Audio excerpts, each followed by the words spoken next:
안녕하세요. 오늘은 사춘기 특집편 먼저 제가 이제 중등 아이 키우는 엄마기도 하고 그래서 너무너무 뵙고 싶었던 그 우리 인사이트 케어 원장님 모시고 궁금했던 얘기를 해보려고 해요. 요새 제일 고민 많으시는 중고등학교 어머니들 사춘기에 대해서 얘기를 해보려고 해요. 그래서 중학생이 되면은 우리 세대는 이렇게 사춘기 심하지 않았는데 요새 아이들은 사춘기도 심하게 오고 여자친구들은 막 또래 집단에서 예민한 부분도 많고 남자친구들대로 스트레스가 많아 그러는지 그래서 원장님 도대체 왜 이렇게 애들이 요새 사춘기가 많이 세진 걸까요?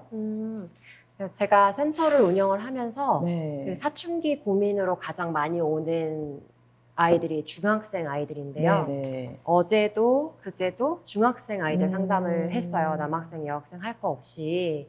그래서 저희도 고민을 해봤을 때 중학생 아이들이 뇌 발달상 가장 지금 혼란스러운 시기이기 때문에 사춘기가 오는 게 자연스럽기는 하나 이제 원장님 말씀하신 것처럼 대체 요즘 아이들은 왜 이렇게 세게 오나라고 보았을 때 아무래도 스마트폰, 네. SNS의 어떤 영향이 가장 크다라고 그렇죠. 이야기를 하고 있죠.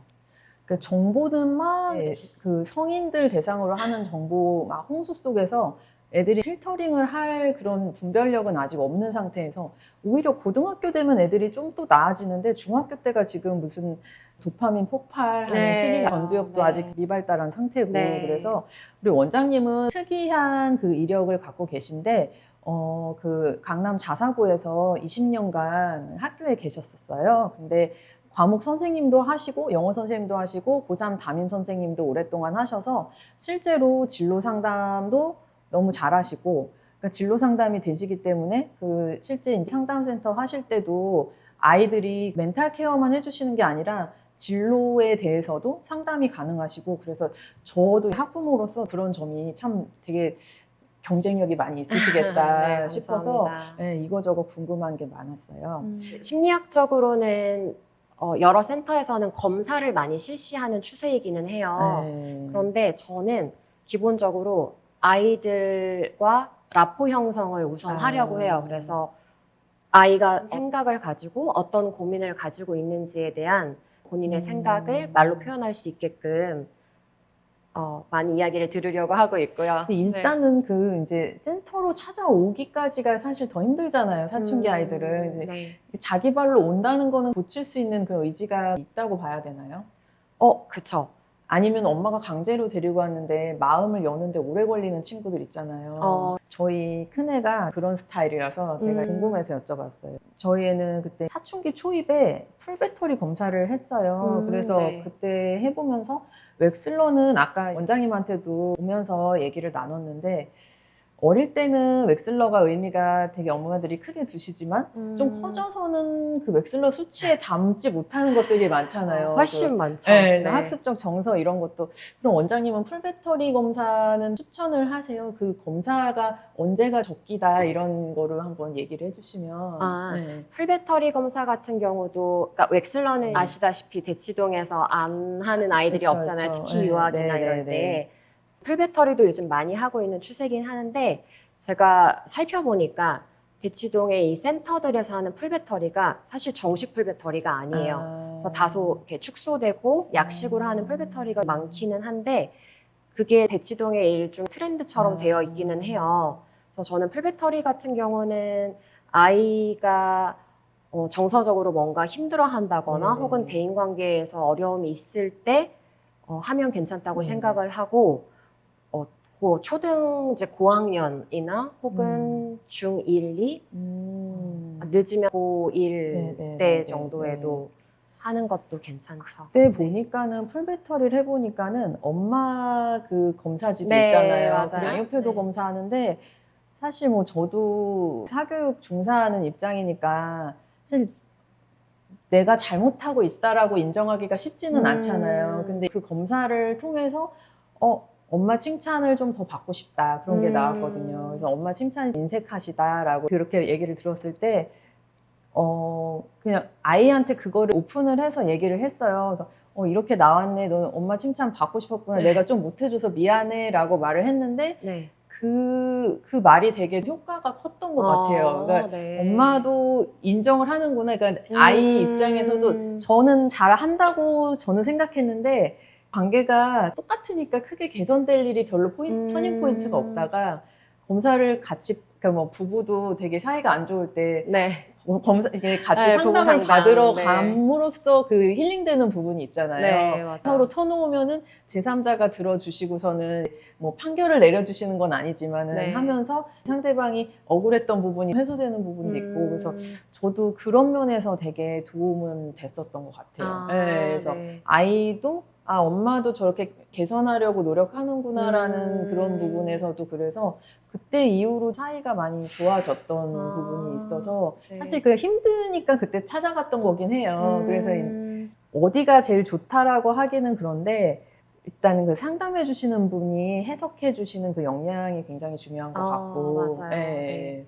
그래서 그 검사의 어떤 수치만을 가지고 상담을 해주시는 것보다는 네. 그 상담을 하는 내담자들의 이야기를 충분히 들은 다음에 그 수치를 보고 이야기를 해석을 해주는 게 바람직하다라고 생각을 하고 있고요. 네, 그리고 네, 따님, 네, 자녀분 네, 같은 네. 경우도 저희 센터에 오는 아이들이 많이 하는 이야기 중에 하나가 네. 엄마가 혹은 아빠가 왜인지에 대한 설명 혹은 인정 이런 것들을 해주지 않는 것에 대해서 많이 속상해하고 불만을 가지고 있어요. 그래서 엄마나 아빠가 그러니까 본인들이 한마디로 어른처럼 하나의 인격체로 대접받고 싶은 거죠. 엄마 아빠는 나를 애 취급하니까 거기서 오는 속상함? 대접 잘 해주는데도 그게 재밌는 게 이게 감정적으로 혼내지 않으려고 되게 노력을 하다가도 한 번씩 무슨 테스트를 보거나 이러면은 이렇게 팡 터지는 부분이 있잖아요. 그래서 네. 안 그러려고 하는데 이렇게 말이 빨라지고 특히 전화로 하면 안 되는데 네. 전화로 그러면은 애가 막 엄마 왜 이렇게 감정적이야 이러면서 지적을 해요. 근데 네. 그러면은 빨리 알았어. 그거는 내가 그냥 잘못했는데 인정을 하시네요. 근데 쉽지는 않아요. 그 부분이. 근데 이게 하다가 애가 그러다가 사춘기로 넘어가니까는 그 왜 중학교 어머니들이 마라톤 엄청 세게 뛰고 하시잖아요. 근데 그게 이해가 가는 게 아이가 좀 상전이라 그래야 되나? 아이 눈치를 보게 있죠. 되는 네, 느낌이 네. 그 잘못 건드렸다가는 이게 너무 여파가 크니까 근데 눈치를 보게 되는 거죠. 그리고 이제 아이 자체가 생각보다 중학교 때는 대인관계에서 오는 스트레스도 되게 많이 받고 하니까 이미 밖에서 자기 나름대로 그 사회생활 속에서 뭔가 막 받고 있으니까 거기다가 저까지 얹어서 뭐 스트레스를 주면은 제가 이제 바가지를 쓰기 때문에 이제 분위기를 봐가지고 이제 뭐 성적이나 뭐 그런 좀 심각한 얘기를 할 때도 분위기 봐서 해야 되니까 타이밍을 기다려 주거든요. 아이들이 요새 좀 우울증 좀 호소하는 경우도 많고 그런 거 보시면은 어떻게 좀 받아들여 주세요? 이렇게 막 진짜 심각한 시그널이구나라고 생각을 하시는지 그게 궁금하더라고요. 그래서, 자해는 중학생도 고등학생도 유행처럼 여전히 많이 번져 있기는 한데 그거를 이제 과시라고 보기도 하고 혹은 이제 집중받고 주목받고자 하는 것도 있고 다 아이들마다 특징이 다르죠. 다 다르기 때문에 그것 역시 아이들 한 명 이야기를 좀 들어봐야 되는 영역이기도 하고요. 그리고 그 아이들도 그 행동이 잘못된 걸 알아요. 잘못된 걸 알고 있기 때문에 그 마음을 좀 충분히 들어주고 어루만져주고 그렇게 하면 안 된다. 약간 누군가 도와주기를 바라는 SOS 사인이라고 보면 더 크겠네요. 그래서 요새 애들이 좀 초등학교 때는 좀 귀여운 고민들이라고 하면은 중학교가 되면은 갑자기 너무 돌변하니까는 엄마들도 많이 이제 당황하시고 좀 그런 힘드시죠. 점들이 많아요. 그래서 또 이제 원장님이 그 블로그나 그런 데서 제가 봤는데 공부 잘하는 아이 그리고 이제 잘 되는 집, 뭐 공부만 가지고 얘기할 건 아닌데 잘 되는 집의 엄마들의 멘탈이 다르다. 그 글을 보고서는 어떻게 다를까 저도 배워보려고. 어떻게 달라요? 저는 고등학생들을 가장 많이 오랫동안 봤고 고등학생 학부모님들을 오래 뵈니까 유치원, 초등, 중등의 거의 완성체에 네, 그쵸. 해당하는 아이들이잖아요. 그래서 저도 어머니들이랑 아이들을 만나면 물어봐요. 너 유치원 때 어떻게 지냈어? 초등학교는 어떻게 보냈어? 중학교는 어떻게 보냈어? 물어보면 기본적으로 잘 성적이 좋거나 혹은 편안한 아이들을 보면 가정이 안정적이에요. 어머니께서 불안을 덜 느끼시는 편이시고 성향이 어머니 자체가 안정적으로 편안하게 본인을 유지하시는 성격이시기도 하고. 보통 고등학교 때 자라는 애들은 아이가 끌고 가는 게 거의 대부분이긴 하잖아요. 네. 네. 자기주도가 되는 애들이 중학교까지는 뭐 반반이라고 봐도 되지만 그래서 그런 부분도 있는 것 같고, 그 남자아이들 같은 경우는 엄마가 통제를 강하게 하시는데 아이가 순종적이고 이래서 잘 네. 되는 케이스도 있잖아요. 맞아요. 네. 저도 학원에서 수많은 경우들을 보면은 여자애들이 엄마 말을 잘 듣다가도 중학교까지는 눌려 있다가 네. 고등학교 되면 사춘기가 뒤늦게 오는 게 그런 케이스들이 있더라고요. 차라리 올 거면 일찍 오는 게 낫다라는 게 그 얘기, 중학교 때 오는 게 낫다. 남자애들 사춘기는 궁금해요. 제가 딸만 키우는 입장이니까 남자애들은 말을 안 하고 게임에 빠져서 밤에 컴퓨터나 통제가 안 되는 부분이 있고 그런 거는 어떻게 극복을 시켜주세요? 남자애들이 선생님한테 속 터놓고 더 시간이 오래 걸리지 않아요? 여자들보다? 그 남학생의 경우는 말씀하시니까 두 부류가 떠오르는데요. 네. 첫 번째 사춘기는 아예 입을 닫아버리는 사춘기가 있어요. 입을 닫아버리고 내가 말을 해도 엄마 아빠는 내 이야기 듣지도 않고 공감도 안 해주잖아 라고 입을 닫는 경우는 학교 와서도 무기력하게 있거나 뭐 누워 있거나 혹은 핸드폰 뭐 게임만 하거나 이런 경우가 있는데, 이제 그런 친구들은 와서 이야기를 어떻게든지 유도를 하고 입을 열게 하면 그때부터 본물 터지듯이 와서 이야기를 잘 하고요. 이제 두 번째가 지나치게 예민한, 기질적으로 예민한 남학생들이 있어요. 불안도가 높고. 그런 친구들은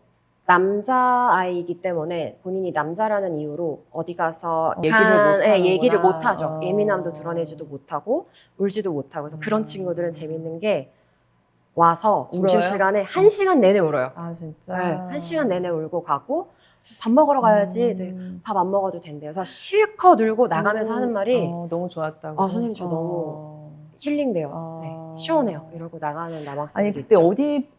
어디 방송에서 한국 남자들이 나가서 울지 못하기 때문에 마음의 병이 깊다고 그러는데 어린 애들도 마찬가지로 궁금한 부분들이 많은 거예요. 그래서 남자친구들은 사춘기를 어떻게 이겨내나 그런 경우에 그 기질적으로 예민한 거는 타고난 그런 경우가요? 아니면은 육아에서 저는 느껴지는 부분이 있거든요. 어머니들 중에 예민하게 키우시는 분들이 계셔서 아이는 보통 기질이었는데 아니면은 있죠. 엄마 자체가 어떤 부분에 막 집착하시는 부분이 있으면 아이도 그러면은 따라가게 되잖아요. 그럼 뭐 하나라도 져주면 안 되고 져준 거 만지면 안 되고 예민한 게 더 커지기도 하는데 만일에 어릴 때 털털하게 키우면은 그 완화되는 부분도 있죠. 있죠. 선생님. 충분히 있죠. 지금 말씀하시니까 떠오르는 장면이 며칠 전에 중학생 남자아이인데 이렇게 상담을 하면서 아이가 과자를 까먹고 있었어요. 보통 우리가 생각하는 남학생들은 먹고 둘 것 같은데 이 친구는 옆에서 휴지를 꺼내서 닦고 먹고 정리하고 이러는 거예요. 그래서 저는 그것도 관찰이 되니까 누구야? 집에서 깔끔하셔? 그랬더니 아빠요. 아빠가 그 부분을 많이 지적을 받았다고 하더라고요. 아, 지적을 받아서? 네, 지적도 받고. 그 친구는 저희 센터에 신발을 벗고 슬리퍼를 신고 들어오거든요. 항상 가지런히 신발을 다 넣어놓고 정리하는 습관도 들여져 있더라고요. 제가 대학 다닐 때 보면은 공부 잘하는 남학생들이 그런 성향을 가진 아이들이 있긴 있잖아요. 남자 성향이라기보다는 여자 성향들을 갖고 있고 독립강박이라든지 아니면은 남자친구들이 수행을 잘하고 싶지가 않잖아요. 그렇죠. 꼼꼼하게 챙기기 어렵죠. 뭐 만일에 서울대까지 갔어? 혹은 메디컬까지 갔어? 이런 애들은 보통의 그런 성향이랑은 다르다고 봐야 되잖아요. 어떤 부분에서는 그런 강박이 있고 FM 성향이 강하고 공부 성적으로는 좋을 수도 있겠네요. 그렇죠. 연결될 수 있죠. 그게 불안도가 커지면 시험 볼 때도 불안이 커지니까 그게 적정선에서 멘탈 관리가 필요하다. 네. 그렇죠. 제가 간단한 이야기를 네, 했는데 네, 네. TCI 네네네. 기질과 관련된 거 여쭤보셨으니까 네. 말씀을 드리면 기질의 영역은 유전적이기 때문에 변하지 않는다라고 보고요.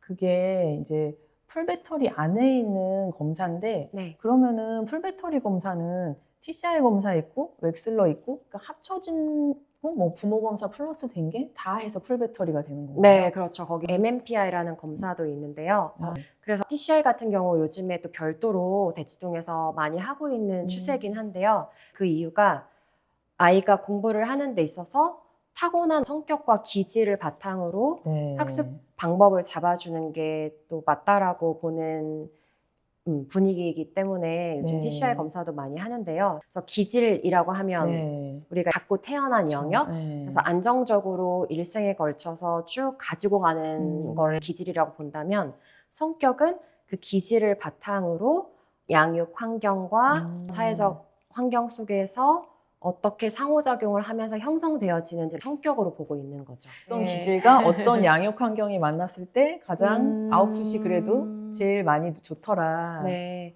그래서 어느 카테고리가 너무 또 높거나 너무 낮으면 네. 문제가 되지만 대체적으로 그 기질의 자극 추구라는 영역이 있는데 자극 추구가 적당히 높고 위험 회피적인 성향이 낮은 아이들이 도전 정신이 있다 보니까 그런 기질을 가진 아이들이 어려운 문제나 새로운 유형이 나와도 잘 도전을 하고 그래서 어려워하지 않고 또 성적으로 그게 이어지는 경우도 있고요. 부모님 같은 경우는 그런 아이들의 기질을 바탕으로 서포트를 잘 해주시는 거죠. 믿고 지켜봐 주시고. 그러면은 부모 성향은 이렇게 끌고 가는 성향이 있고 뒤에서 서포트해주는 그런 그 있잖아요. 네. 후자 쪽이 아무래도 조금 더 결과가 좋을 네, 수가 대체로, 많겠죠. 네, 대체로. 좋더라고요. 근데 사실 뭐 아이가 알아서 잘하면 부모가 끌고 갈 필요도 없이 맞아요. 알아서 하니까. 그 저는 네. 원장님 글 중에 좋았던 게 어떤 부분이었는데 구절에서 부모의 책임이 아닙니다. 아이가 잘 돼도 잘못돼도 다 내 탓 같다라는 말씀들을 많이 하셔서 마음이 많이 아픈데요. 아이들은 결국은 독립된 하나의 인격체로 성장하는 거기 때문에 너무 어머니께서 탓하지 않으셨으면 좋겠다는 생각에서 그런 말씀을 드렸던 그러니까 우리 거죠. 아이 달라졌어 이런 프로 보면 너무 이제 기승전 육아의 책임으로 이제 전가되는 부분이 크니까 네. 그게 좀 안타깝더라고요. 그래서 왜냐하면 아이들마다 타고난 기질도 너무 다르고 그렇죠. 그러니까 네. 아이를 둘 이상 낳아 보면은 똑같이 길렀는데도 너무 다르고요. 다른 모습으로 나와서 하나를 키울 때는 내 탓 같고 내 잘못 같은 게 크잖아요. 네. 그래서 사실 저한테 상담 오시는 어머님들이 그 아이 한 명인 분들이 많아요. 네, 요즘 좀 예, 더 예, 많죠. 예. 저희가 터울이 5살이니까는 거의 외동 키우듯이 키웠었는데 하나 키울 때는 뭐가 조금 아이가 뭐 특이한 점을 보이거나 그렇게 뭐 예민하거나 뭐 이렇게 예를 들면 그러면은 내가 잘못 키워서 그런가? 나를 탓하게 되고 기준이 없으니까 기준점이 네. 몇 명은 나와봐야지 이게 내 탓이 아니구나 이게 되는데 네. 그래서 그런 부분들이 있더라고요. 엄마도 힘든 거죠. 그래서 네. 이게 답을 구하시기 위해서 답답하시기도 하니까 많이 찾아주시는데 네. 그래서 궁금한 게 여자친구들 같은 경우는 수학을 가르치는 입장에서 어려운 과제를 도전하고 이런 성향이 남자 친구들보다 확실히 적기는 해요. 네. 그러면은 물론 장점도 있죠. 네. 잘 수능하고 선생님이 해준 말씀을 잘 외워서 하는데 네. 그런 건 어떻게 길러줄 수가 있어요? 만일에 얘가 위험 회피고 이게 도전 정신이 약하다 그러면은 그래도 공부를 위해서 키워줘야 되는 부분도 있잖아요. 네. 그런 경우는 여자 아이들 같은 경우는 특히나 어렸을 때부터 조심해서 키우는 게 아무래도 있어서 양육 환경에서부터 형성된 세팅값이 있는데 그런 것들에 있어서 부모님께서 좀 괜찮아. 조금 더 그 네. 중성적으로 키울 필요도 네, 있고 좀 담담하고 이렇게 덤덤하게 성격적으로 성장할 수 있게끔 키워주시면 아이들도 이렇게 해봐도 괜찮구나. 예를 들어서 돌다리가 있는데 하나 그냥 이렇게 깡총하고 점프해서 가도 괜찮구나. 이런 것들을 배우다 보면 아이들도 도전을 많이 하게 되죠. 참 딜레마인 게 어려워요. 그 여자 친구들은 그 성향이 좀 여자하고 그 말씀해 주신 중에 사회적 그 민감도가 높아서 친구들 그 공감 그런 부분이 발달한 친구들이 근데 사실 뭐 수학 문제를 풀거나 공부 성과로 봐서는 약간 남자 성향으로 이렇게 키워줘야지 애들이 네. 과제 도전 정신도 생기고 하는데 그게 저는 그렇게 해서 털털하게 키우고 그게 좋다고 생각했는데 지금 와서 또 중학교에서 보니까 여자애들이랑 잘 지내려면은 그 여자 성향을 배울 필요도 있겠더라고요. 네. 네.